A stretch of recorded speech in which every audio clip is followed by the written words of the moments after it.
Hello and welcome back to the Really Feminine podcast. I am here with my cousin Michelle, who is our little co-host and my number one. If you guys watched the last podcast, she would be one of the few in my number one. So I introduce you to Michelle there.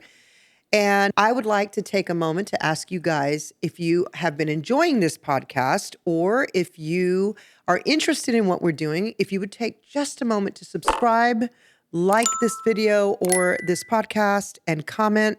It truly does help us to bring this information to you and bring this fun content. So what does the really feminine mean? Let me speak into that.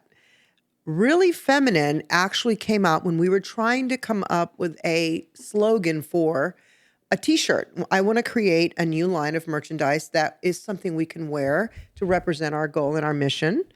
And so we were talking as a team, and Chloe said, we need to come up with something really feminine. And then my daughter Jade goes, oh my gosh, that's it. Really feminine. Because my goal through this podcast and anything that I do is to help withdraw from you those feminine fibers that are within you so that you can experience the beauty of being a woman. And so we're going to go through emotional podcasts, which I'll share some freedom formula techniques with you. We're also going to talk about etiquette. Also, I want to share with you something that's very near and dear to my heart, and that is a nonprofit movement that I founded almost 10 years ago called Bochi's Org. And Bochi is my mother's first name, who passed away 10 years ago. We memorialized her memory by working in the space where women are being restored out of exploitation, specifically in the last decade out of sex trafficking. But now we are working towards bringing hope and healing and tools to women who feel exploited or traumatized by anything that might have happened in their past life, and also specifically into domestic violence and also victims of sex trafficking. So I'd love to invite you to come check us out at bochis.org and see what you can do to help us move this mission forward to bring hope and healing to these lovely, lovely warrior women out there. So let's get started with our favorite subject. I'm going to tell you guys have come back to us in groves about how much you love etiquette. And I love that we as women love etiquette. So on every single podcast, we're going to talk a little bit of etiquette so that you can kind of get your tools on and see what you can use. So what are we going to talk about today, Michelle? Well, I think a lot of people are not sure how to handle if they go to a party or a social gathering and they feel left out. Mm-hmm. They're at a gathering and they just don't feel included. Oh. And what could you do to if you're the host? Yes. Have you ever experienced that? Yeah. How do you feel whenever you're at a party and like you don't know anybody but the host? I just don't go to the party. I know you'll just pass. I just pass. I have actually, very embarrassing to admit this. I'm not proud of it. I've thrown away invitations to parties because my husband's Mr. Socialite. He loves to do all the things. That is my most uncomfortable space in the world, is to be in a room full of people I don't know. Mm-hmm. I think that's why I host all the time. Yeah. So what do you do when you're in that circumstance? I want to say kind of depends on what type of mood I'm in. Mm-hmm. Like if I feel like being social, I'll go spark up some conversations. But most of the time I feel like the older I get, the more you can't be bothered. I can't be bothered. I'm like, I really don't care to get to know you. Yeah. So that's my struggle right now. It's kind of freeing, but it's also not like the best, but it makes me just feel awkward and I want to leave. Yeah. Yeah. So if I'm the hostess, then and you see me, or I might be on my phone. Okay, that's a down on my phone. That's a big indicator that somebody's feeling very uncomfortable. So as a hostess, I would definitely go over and strike up a conversation. Sometimes you don't even know the people that are there. They might be friends of somebody, or you might be hosting like a social event where it's new neighbors or church members or whatever environment you're in. And so I always scan the room for the people who are awkwardly standing by themselves looking at their phone. Sometimes, very rare, that those people are actually doing business away from the crowd. Most of the time, they're standing alone because they feel so awkward that makes me feel like I'm sitting on fire whenever it's me in that situation. So I will go over to them and I'll say, if I don't know them, I'll say, "Hi, I'm Carla. What's your name?" And they'll respond. And depending on how awkward they are, I use the acronym FORM. And that's a good one because I can start asking questions because the number one thing people like to hear is their own voice and their name. So explain what that is. So FORM is going to be my first question. It's an acronym for family, occupation, recreation, and then message or motivation. So it depends on if you're in a sales business call or social event or whatever, you have a message. So you want to close the sale or something. Otherwise, it's just motivation to motivate them and inspire them. So family is going to be the first one. So I'll say, "Tell me, where are you from? Are you from around here? Are you married? Do you have children?" And I just keep going through all those questions. "Really? You have two? What are their ages?" "Oh, that's so nice. Have you always wanted two? Are you thinking of having more?" You can actually stay on F for family for a long time. Yeah, and it's so good to ask just open-ended questions. Yes. And I've had a conversation with people, they go, "No, yes, no, two, no, yes." And I'm like, "Oh, okay." And within three questions, I've already gone through FOR. You're like, oh. Okay, we're so awkward. So I would just encourage you to, and then the next question is occupation. So what do you do? What do you do for a living? And then you can just keep varying down that. And then recreation is, so right now is the month of April. So I would say, so what do you guys do for your summer vacations? So whatever's coming up, if you're in November, what are you guys doing for Christmas? You going away? You staying home? Wherever you're at, you can just find something to talk about recreation. Like, That's what's your good. favorite thing to do during the summer? Or, what are some fun winter activities for your family? And then message or motivation that just wraps up well, it's nice talking to you. I really enjoyed your conversation. And then the other thing I would always do, a gracious hostess will always say, "Come here, I want you to meet somebody." So Oh, I once you love get to that. know them, then you think about somebody else in the room that actually my son is an expert at this, that actually has something in common. And he does such a good job at doing this. And then he'll say, "Come here, I've got somebody I want you to meet." I love And that. then, "Hey, John, this is Nick. Nick, John was telling me that he's actually in real estate and you're in real estate. I thought you guys would have a lot in common. So wanted to introduce you guys and I'll be back in just a little while." And then you just walk away and let them get on with it. That really is what a gracious hostess will do because you really want to help people feel welcome and included. Yeah. Yeah. Yeah. That is great. Yeah. And then the M, how would you? So that would just be, so anyway, it was so nice talking to you. I really enjoyed that story. You seem like such an inspirational person. It seems to me like you really know where you're going. And I wish you all the best in your real estate career, but yeah, it was nice talking to you. That's good. And then if you get stuck in a conversation where somebody's talking way too long and you can't get out of the conversation, I will typically recommend that you say, you try to catch a spot where you're trying to where they're taking a breath, and say something like, "Oh my gosh, I'm so glad you said that last part. That just reminds me of," and then that's a way to grab the conversation and divert it to another level, Okay. almost like an exit. Oh, that's good. Because I was going to ask that. What is the best way to redirect a conversation? Yeah. So you literally just find that gap and go, "Oh my gosh, that just reminded me."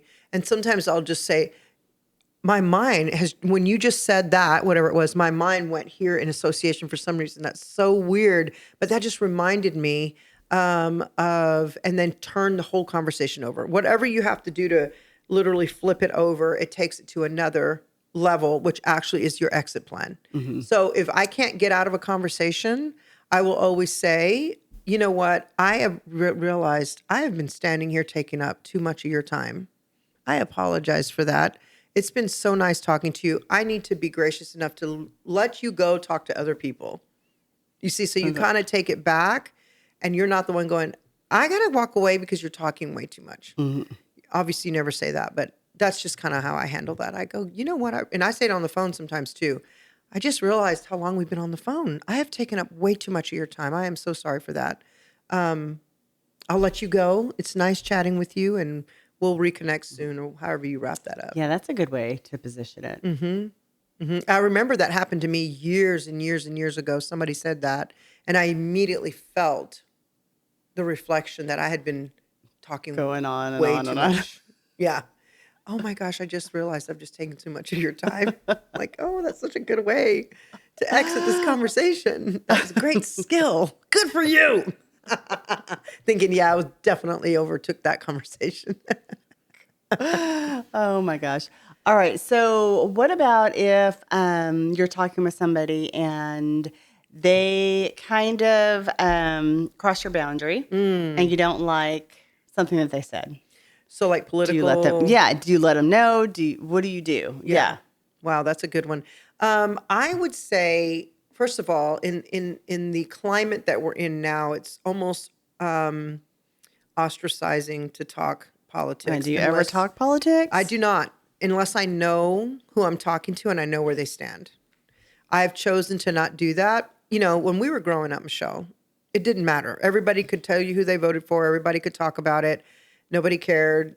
Today, it's like it is so ostracizing. It's such a great divider, and I don't like that. No. Because it's almost like a bullying spirit. Like if you don't agree with me, I'm going to completely bully you, and I'm going to hammer you down and not give you any space to have an opinion.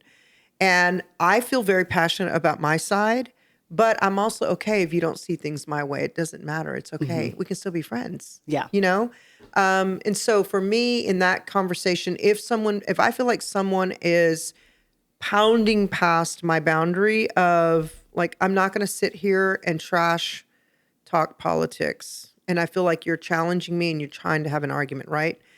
I would just say, hey, so interestingly enough, I have recently just put up a new boundary for myself. You put it back on you. You never want to be accusatory. You never want to press the finger towards somebody else. Always take the responsibility. So I always say, hey, I just started a new rule for myself because I find that I get way too far down the road politically. And I know that it can be offensive to people. So I started a new policy for myself that I'm just not going to talk about politics. So can we get on the same page with that? That's good. And that to me is just, that's it. Like, and if they keep going on and on and on, I'm just going to say, hey, I'm really not comfortable talking about this because I want you and I to be friends and I want to keep talking about fun stuff. Let's not talk about that right now. And that could be anything. It could be somebody sitting there completely hammering one of your friends or talking really bad about somebody that you know. And you might just validate, you might just say, oh, that's interesting. I don't see things that way, but I can see where you're coming from. And then say, but anyway, what about that thing? And then completely change the subject. Yeah. Yeah. Yeah. And I think when you're inside your safe space, like your number ones, when you're inside of that, then you can be vulnerable and you can get all that stuff off your chest and you can, especially women, we got to talk. But when you're outside of that vulnerable place, that trust factor, you really need to kind of put that down. Yeah. It's interesting. So I never talk about politics unless it's with you. Us. Yeah. Because we're all on the same page. Yeah. Select few. Yeah. But there was something that came up this past weekend with a level one. And it was I got into a debate, which I never, ever, ever do. You did? Yes. Ooh, I can't wait to hear about that. Yes. And so did my husband. Uh-huh.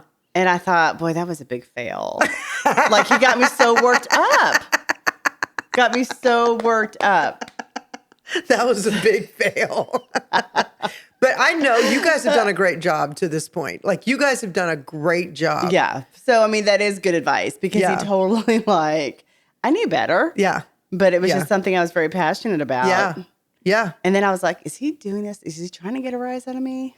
Yeah. Because it was so absurd. Let me tell you, they always say don't talk about politics and religion. The only time you should talk about religion is with your mouth shut. Explain that. Let me say that again. The only time you should be expressing your religious beliefs is with your mouth shut, meaning that the expression of your kindness, of your gentleness, of your self-control, of your joy, of your peace, of your love, like that should be what flows over on you, that you're communicating with no words. Okay. But the faith that you have is pouring itself over to the people you're talking to just by being in your presence. Okay. That's when you should talk about your faith with your mouth closed. That's like the best way to do that. As far as politics, it's too ostracizing now. Yeah. Like it's just best. Yeah. And you know what? The thing is, it's not my lane to push my agenda. It is my opinion. It is my belief. And I can hold that to myself, but it's not my lane to try to push the agenda. That's not what I'm called to do. Right. So I'm not going to spend my energy doing that. Okay. Yeah. So I think we covered it. We did. We think definitely. Yeah. And again, like we're going to be hammering down on the course that we're going to be releasing soon. All of the details of form. I also have some videos on my Instagram that I break that down and kind of use different examples. So maybe you can go check that out. Okay, here we are. We're having some tea time. We're going to have a little cup of tea while we spill the tea. And I don't know if you guys can see, but I have my little Ruby here. I don't know if you can see her, but she is part of my show, and so is my other doggie. Sometimes you'll hear them barking. Sometimes you'll hear them up against us, but we're here in my house because we love to have a nice little table talk around our table that I actually love. And so, Michelle, let's get some tea on. Okay, guys, this is the part of the podcast where you get to send in your questions, and we've been getting some really amazing questions. And we just thought, you know what? One of the things that I love about being a lady is to have nice little tea. Mm-hmm. And so we thought, little play on words there. We're going to have tea while we spill the tea. And people are calling in or sending in their emails with great questions that we can answer for you on how to deal with sticky situations. You might not want other people to know, so we're not going to mention your name, but we are going to spill the tea here. So everything's anonymous. Yeah. Yeah. If you have a question, send it in. That's right. All right. Okay. So let's see. And just for all of you watching, I know you're going to ask, this is called a tea for one. And it's my favorite thing in the world. In my last restaurant, I had all of these for coffee and tea for all the ladies to make it really special. And so I collect these. They're so beautiful. These particular ones are from Fortnum & Mason, which is my favorite store in the whole wide world. But that's what this is. So you put your tea here, and it actually, without any drink in it, it sits right on top of that. And it's a nice little tea for one, or tea in Beautiful. 2 in 1, or whatever, tea for one. It's beautiful. Yeah. All right. Let's see let's see what we got, Michelle. Let's see. And also, this is my first time to hear these, so I'm not prepared. Let's see. I hope I can answer these. All right. My extended family members keep asking what I inherited from my wealthy father. Oh, wow. I just keep saying I'm not sure yet. Everything is in probate, which is true, but I prefer not to disclose everything to them. What should I say when they ask again? You got a little hair here. I'm going to take off your eyebrow. That's a BFA right there. Thank you. Best friend alert. Okay, so the question is, what should I say when they keep asking what I inherited? Yes. So who's asking that? Did she specify? She her didn't family say. or She friends? just said family members. My extended family members are asking. Yeah. Oh, wow. Like, why would you even ask that? Yeah. Well, I'm going to be honest. I would kind of want to know. That's spilling the tea. I would want to know. You would want to know? So if your wealthy father died and left you an inheritance, Michelle, I'd be like, tell me how much you get. What'd you get? I'm just being honest. I got to know spill the tea. But yeah, gosh, that's a tough one. Because I feel like a hypocrite answering this question because I feel like tell the tea. No, but I mean, when we're dealing with finances, I think the appropriate answer to that would be, so I make it a practice to not discuss finances with anybody. It's a very private thing for me, especially since my father passed away. It's an intimate detail that I'd rather not share. Mm-hmm. But I really appreciate your interest. Like, I understand why you're so interested. And thank you for asking. I know you loved my dad. I know that you want to know, but unfortunately, I just want to keep my finances private. Yeah, that's so weird. Yeah. I think that anybody would ever ask that. Well, I don't think it's weird because I would want to know. I guess you can only ask your level ones. First, yes. That only then would it be acceptable. Yeah. Like, I surely want to go, So what'd you get? Like, I always want to know when I see movies. I'm like, read it. Read. Okay, what's the next question? What's the next question? Okay, that was a very fast one. That was short and sweet. Okay. Hello, my dear friend Carla. Ah. My son and daughter-in-law were recently married in 2023. They're spending most of the holidays with her family, and we seem to be on the back burner. Not only for the holidays, but we notice they are spending a considerable amount of time with her family. And when I mention it to my son, he says to me that she wants to be with her family and there's nothing he can do about it. Oh. Now that they have a baby, I'm noticing this is very one-sided. How do I handle this? I was very, very fair with my in-laws and have always included them with us for every holiday. I'm not sure how to handle this. I do not want to upset them, but I want them to understand how we feel. That's tough. Wow, that's a tough one. That is tough. That's a really common one. And I'm going to tell you, it's also a big fear for mothers of sons. Oh my gosh. I ran into, one of my daughters, one of her best guy friends from high school, I ran into her, and she has one son, her only child. And of course, light of her life. And so now that he's in college, we were talking about it, and he has a serious girlfriend. And she was telling me that she knows that when he graduates, that he's going to move to be close to her family and how difficult that's going to be. And she's like, I get it though, because it just seems like the daughters always go back to their family. Always. So I know, why is that? My grandmother used to say, when her daughters got married, she gained 2 sons.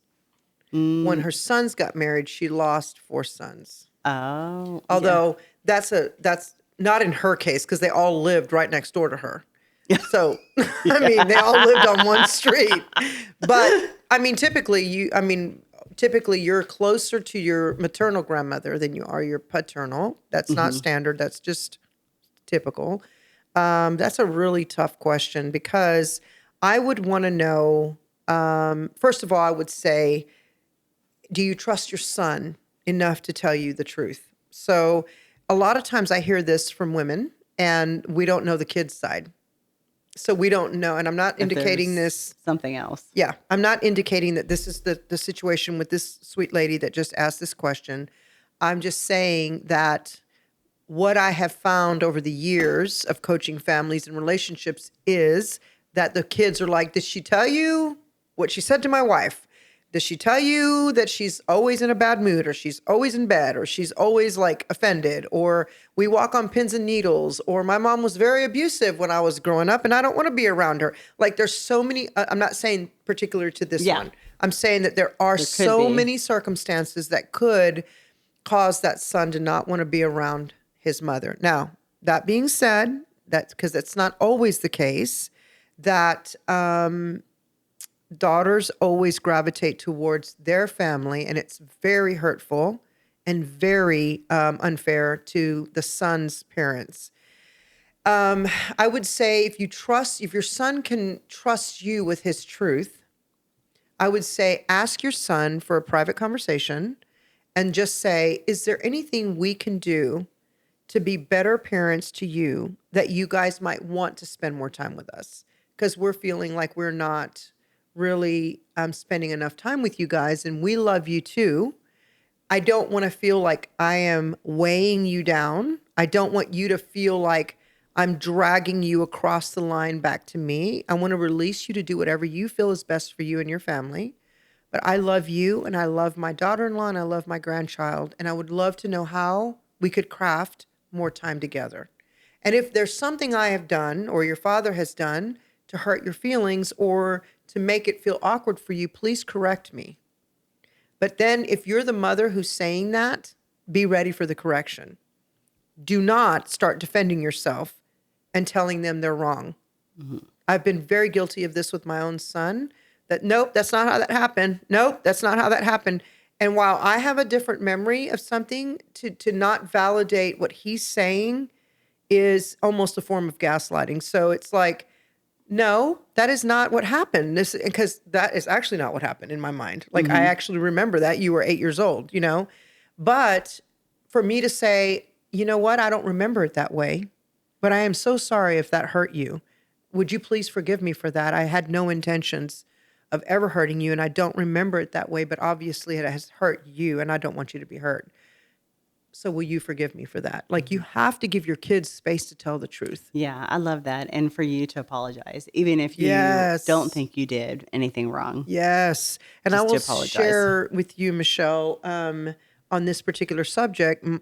We have besties. We call them our besties. Mike and Sue are really close friends, been friends since my daughter, 30 years. We've been friends with them. And we are all very much alike in how we parent our adult children. And so we were talking about this years ago. And I said, you know what? Now that my kids are in their 20s, this was in their 20s, I said, I just want to preset an expectation that I would rather be wrong than get into a debate, an argument with my kids where we walk away not speaking. I'm just going to be wrong. And I'm just going to pursue peace, not manufacture peace. There's a huge difference.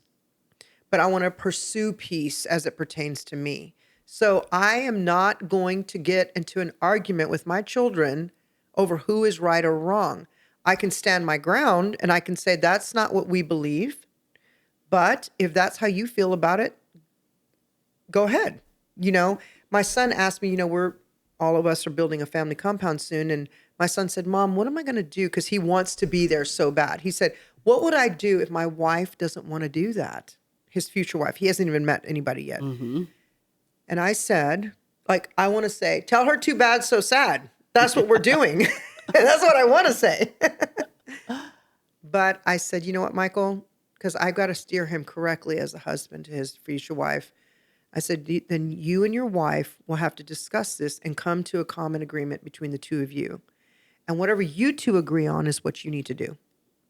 It doesn't, Dad and I will always have a lot open for you and for Jade, but you guys have to do what you have to do, what's best for your family. And so, because here's the thing, Michelle, I never want my kids to feel the pressure of my expectation. Right. That's good. That's really hard to for an adult child to carry an expectation. Well, of their parent. and especially for your kids to feel safe enough to say to you, we might not want to live there. You might not want to live I there. have other plans. Yeah. And I'm like, that's great. We're going to do that. You guys can do whatever you want. You know, we're here for you if you need us. But honestly, go do whatever you feel is best for you. My thing years ago was, can my kids trust me with their truth? Can my husband trust me with his truth? So back to this question, I would say, go ahead and give your kids space and say, I am sorry if I've made this mistake in the past, that I have not given you space to tell me your truth. So let's clear that up first, because I'm in process of changing and growing. Once that's done, choose another time in the conversation, set another conversation later down the road to say, what can I do to, what is it that we can do together to facilitate more time with you guys? What would make you guys feel happy? What would make you guys feel comfortable? And then try not to take it personal, because the more you take it personal, which is very hard, I totally agree. It's very, very hard to not take it personal. But the more you take it personal, the more offended you are. And the more offended you are, the more ostracizing you become. And the more ostracizing you become, the more your kids will just float away. Yeah. Offense is the death penalty in any relationship. It just is. You got to process it with yourself. Find a therapist, find a best friend, find a pastor, whoever you go to, and let them help you process that out. Okay. And leave the answers for the people that you loved, surface. Yeah. If that's what it takes. That's good. Yeah, I think that's a tough one, though. I feel so bad for women who have And that. Unfortunately, kind of women dictate in a relationship. Oh, and let me speak to that. Now, if you are the child who is doing this to your family, I have a whole nother conversation for you. Seriously, grow up and stop doing that. You have to. My mother is dead. I lost my mother 10 years ago. And I can't tell you how many times I was too busy to spend time with her. And I'm telling you now, it doesn't matter. Facilitate time with your family, because you will not only will you reap those seeds that you've sown, but you will strongly regret it. And I have heard time and again how many adult children are still carrying offenses from 20 years ago or 10 years ago. Like, keep giving your parents an opportunity to prove themselves. If they keep coming back dysfunctional, just take another little step back. Now, I don't mean that with abusive parents. I don't mean that with abusive parents. Let me make sure I make that crystal clear. Abusive parents do not have the right to be around their children. Period. But I'm talking about if your parents are normal and they're just like, they might have a little dysfunction here and there, but they're not abusive. They might Stuck in their ways. They might be stuck in their ways, but they're not abusive.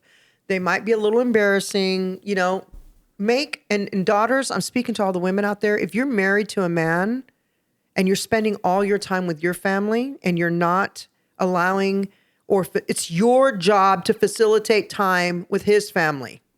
It's your job, because the guy's never going to do that. He's always going to float back to whatever you want because they just are on auto repeat. So I'm speaking to all the women out there now.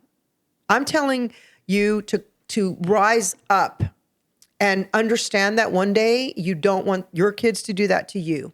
So take a step up and understand that it's your responsibility to actually reach out to your mother and father-in-law and say, hey, to your husband, let's do something with your parents this weekend. Let's take the kids over there, or let's facilitate a weekend trip together. I am begging you as the wife, stop being so selfish and just only go into your family. Unless, of course, his family's abusive and there's a bunch of issues, then that's another story. But come on, girls, we can do better than this. Let's share the love. Let's do what we can to facilitate a circle. Draw circles, not lines. That's really good. Yeah. Yeah. And the husbands would love that. Oh, of course. Because they will feel torn. How many men, happy wife, happy life. That's right. So anyway, there we go. So make sure and send your questions in. We want to read your questions and answer them. Go to carlashellis.com/podcast and you can tell us your story and we'll try to get to it. Michelle, I want to show you something that you've seen me do this a million times, but I want to show our friends the tornado field. That's the scientific name for it. I call it the field of blessing, the hula hoop. Call it whatever you want. But it is literally a visual that I took out of a conference that I was part of online. That I keep saying this. I know I sound redundant. What is codependency? Just so those of you who are wondering. Codependency is your attempt to level a love system. So you might have grown up in an abusive relationship. I did not. But you might have grown up in a place where there was either addiction or abuse or more codependency, because that's a learned behavior. It's not inherited. But you might have grown up in a place where you felt like love wasn't balanced. You didn't intentionally think that as a child. You're not like, love's not balanced. But you do feel naturally God put within us this, you know the levels that we use to measure, like to see if a picture frame is level. It's got the little bubble in the center. Okay. So that is the level, is the little ball in the center, is to me what God, this is my analogy, that God put this in us. And his goal was that it was to remain level. No, Ruby. No. Look at her little ears flop back. It was to remain level, right? So when you're in a system and it's built within you to be level, but you're in a system where there's a lot of fighting, a lot of abuse, a lot of rejection, parents not available or emotionally available, then immediately our minds tell us we've got to adjust this back to a normal level. So we start trying to fabricate things so that we can try to get back to that level. So it might have even been once whenever you did something that made your mom laugh, or something that made your dad not abuse or not yell, then you formed an instant belief that if I do this, then that won't happen. So then that takes a life all of its own. And I think it happens and you don't even realize. You absolutely do not realize that you're doing that. That's right. And because you're trying to fabricate peace. Okay. So when I learned this, it was because I lived in a space where I was always trying to control the outside environment. And I would have never said this consciously. so that I could feel better on my inside environment, on the inside of me. I would have never said that. I felt like I had to be ugly to people. I had to be condescending. I had to be controlling. I had to be dominating or confrontational. That was my air quotes, confrontational. That was just a big fat lie. It was really. So this is what I learned. I want to show everybody this. If you're watching, if you're not watching this and you're listening to it, go to my YouTube channel and watch this episode back when you get a chance, because it's more effective when you look at the actual visual. I wish we could bring a prop from So, from the retreat. So the retreat, yeah, my little bzzz. So I have this really cool little prop that me and Michelle made from Home Depot. It was very generic, meaning like very janky. It was embarrassing, but it made the point.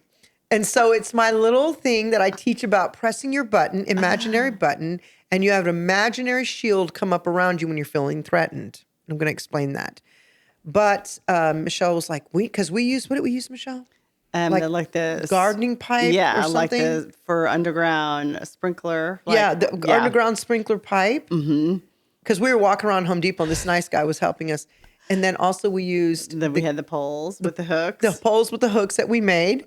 And then we bought this the sheeting that goes over a greenhouse, like the clear sheeting. Is very janky, but it worked. So we're going to have to figure that out. Michelle's like, couldn't we have just used a shower curtain? Like, sure could have. Had I thought about that while we were walking through Home Depot. So, okay, let me show you guys what that is. So here, let me draw this out first. You have you in the center. For those of you that are not watching but listening, imagine a little stick figure of yourself in the center. And then we're going to draw a circle around you. And so it kind of looks like you are in the center of a circle. And I want you to imagine a circle drawn around you that is approximately 9 feet in diameter around you, okay? That is what I call my field of blessing. The reason I call it my field of blessing, it's my twerk or take on how I'm going to choose to see my field, which is my personal space. So I want to speak to you, even if you come from a very toxic environment, if you come from a place where you were abused, molested, cheated on, if you come from a very dysfunctional family, you can make a choice to change the environment that you live in. You can make that choice today. And that becomes your field instead of the towardial field, which is technically what it's called. It becomes your field of blessing. So you're going to make it where it blesses you all the time. Okay. In the book of Acts, for those of you who are familiar with the Bible, there's I think it's chapter 17, but I don't have my reference in front of me. There's a place where God speaks about how he has created himself so omnipresent, which means everywhere all the time, that so close to you. In fact, he is so close that you can just reach your arm out to the extension from your shoulder to the tip of your finger, and he will be there. And he put himself there in spirit so that whenever you need him, you can find him. And you don't have to go searching around for him. So that's another reason why I put my field of blessing, because I just want people to know that God is right there within that reach of your hand. And so if you see that field there, also, I've watched this happen, it's actually measured as a magnetic field, which I'll speak to more later in a different episode, because this one right here, I want you to get more than the magnetic field. But here is the space that you are in control of, okay? So this is the space that you get to. I'm using pink because we all want to be in the pink zone. Watch the first episode if you don't know what that is of this podcast, Really Feminine. And we all want to be in the pink zone, so I'm going to use pink. But I want my little field to be so unbelievably high in my vibes that I think on receiving, I think on gratitude all of the time. I think on love. I switch my mind when I'm falling down to the red zone. I switch my mind to the actual pink zone, which is how can I think higher into love, into passion, into forgiveness, into validation and appreciation? How can I think onto what I want more than what I don't want? How can I think about what I love more than what I don't love? So that is actually your responsibility. The good news is that if you have anybody on the outside of your field and they might be in a really negative space, but they are in your grill. I'm going to call it up in your grill. Okay. So they're here. Now, for those of you listening, I'm drawing another circle of a stick person with a circle. They're rude, condescending, mean. And so the more space you give that person in your life, the more what they are projecting in their space is going to bleed into your space. And when that happens, it's going to take you double and triple time to actually bring yourself back up. That's why it's so important that you guard your association. And so if you're with a dysfunctional relationship, say you're dating somebody who is abusive, shouts at you, calls you names, calls you stupid, pushes you around, throws things at you, that would be very similar to somebody in this black negative vibe, okay? You're not going to change them. If you can get this now, you will save yourself a lot of agony. Don't think that you can change them. All you can change is you. So it doesn't matter how skinny you get, how quiet you get, how loud you get, how pretty you get, how blonde you get, how much sex you give, how much whatever, fill in the blank. You're not going to change the person who is being abusive towards you. Let's go ahead and just call it what it is. You can, because this is the reason. You only have the power to change yourself. Even if you try to change them, all it's going to do is get you to commingle and co-interact with this very black negative vibe, and it's going to pull you down. I am. Oh. It's going to pull you down into a negative space. And guess what? The more pulled down you are, the more in line you are with other people who exist at that vibe. So then you really can't blame anybody but yourself.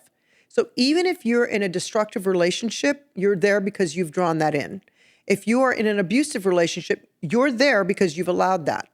And the only way to break that is to actually change who you are so that then, let me get my little eraser here. So this is the actual goal, is you don't want people around you that don't have your same vibe, so that don't have your same space or your same goals. And even if you did, I'm drawing 2 more circles here with stick figures in them.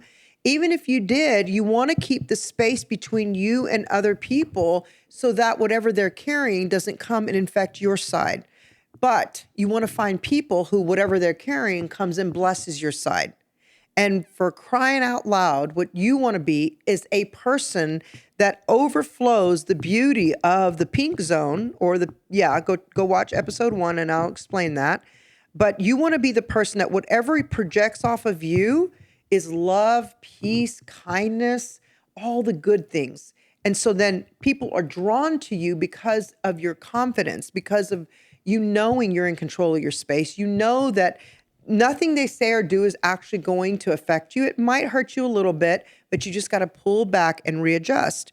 But whenever you allow, so even a spouse, let's speak to people who are married, even a spouse, when they take over this space and they have a negativity about them or an abusive behavior or secretive, or they're constantly going somewhere else for whatever they need, they're lying, they're kind of like, they're still bringing that negative vibe into your space. So into your home, which is also your space. So it's going to drag that down.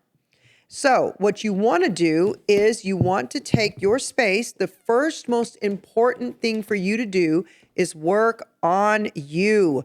Leave the people who are destructive in your life alone. Just focus on getting yourself back to normal. Get yourself back to that center place of health and wellness and mental health, where you're flowing in joy, where you're flowing in happiness, where really you can just go in and out of a storm and you're totally fine. You might have a little bit of wind damage, but you're going to be fine. I always like to say you can walk in and out of the fire and not smell like smoke. That is your ultimate goal. But do not wait on anyone else to get their stuff together. Don't wait on husband or boyfriend to stop abusing or to stop talking down to you, or I'm not going to counseling until you do. Why should I do the work if you're not going to do the work? That is the biggest lie from the pit of hell, because what you're basically doing is saying, I am hyper connected to the person who's dysfunctional, and I'm only going to move when they move. You are literally doomed for the rest of your life. Let me tell you, you're going to be doomed for the rest of your life. If you make a decision to separate yourself from that, let that person, that negative, hateful person, just get on with it, then all you have to focus on is bringing yourself back up to that happy place. And then that other person's just going to fall away and go find somebody else to abuse, and you'll be happier for it. But let me release you right now. If you never hear me say anything else, hear this. You cannot change the person you're in a relationship with. You can only change you. That's like a very vicious cycle. The unfortunate thing is, the more you stay connected to dysfunction and hurt and pain, the more it's going to affect your body. And when your body is dysregulated, it's called dis-ease, which is where we get the word disease. So you are the one that ends up with all of the diseases in your body, or all the dysfunction of your actual health, because you're constantly connected in an effort to change somebody that you cannot change. So just release them and get on with getting yourself back to health and wellness. So I hope that helped you guys. I hope that somebody received something from that today. Remember to go and like and subscribe and comment on wherever you're watching or listening to this. We want to hear back from you. We want to know what you're thinking. We want to know what else we can bring you. Also, go check out my website, carlashellis.com, and you'll see right on the front page a banner for the experience. If you'd ever like to join us in any of our future experiences that we are hosting, we often will do one in England and then around Dallas-Fort Worth area. And then also we have a little seminar coming up in the fall that you definitely want to plug into, where we're going to be chatting and sharing all of these things about the Freedom Formula and all of the techniques that you're going to need in order to start a new life for you. You've got to love you, friend. You've got to love you first. So when you love you, everybody else will come around you. So I hope that you're enjoying the Really Feminine podcast. Come back and see us again soon.